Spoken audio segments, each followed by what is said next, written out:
Welcome to our channel. Today we how to update Python on Mac step by step clearly. Begin by opening the Terminal application on your Mac. You can find Terminal by using Spotlight search. Press Command and space together to open Spotlight. Type Terminal and hit Enter to launch the application. Next, check your current Python version by typing Python 3 version. Press Enter to see the currently installed version of Python. If you have Homebrew installed, updating Python is straightforward. If Homebrew is not installed, you can install it by pasting the following command into terminal, /bin/bash $, curl fsslh https. Press Enter and follow the prompts to complete the installation. Once Homebrew is installed, you can update it by typing brew update. Press Enter to ensure you have the latest version of Homebrew. Now, to update Python, type brew upgrade Python. Press Enter to start the updating process.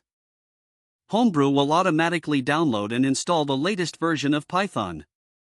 When the update is complete, confirm the new version by typing Python 3 version again. Press Enter to check and ensure the update was successful. If you are using virtual environments, you may need to reinstall Python packages. Use the command pip3 install upgrade package_name for each package you need to update.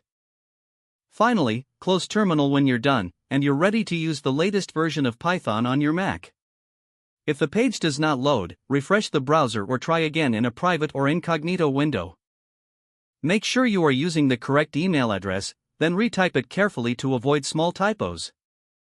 If your password is not accepted, use the reset option and create a new strong password you can remember. Check your spam folder for verification or security emails, then complete any requested confirmation steps. Enable two-factor authentication if available to improve account security and reduce unauthorized access risk. After signing in, review your profile details so your contact information and settings are accurate and current. If you see an error message, note it down and try again after restarting your device and internet connection. Log out when you finish, especially on shared devices, to keep your account and payment information secure. If the page does not load, refresh the browser or try again in a private or incognito window. Don't forget to like this video and subscribe to our channel for more step-by-step tech guides.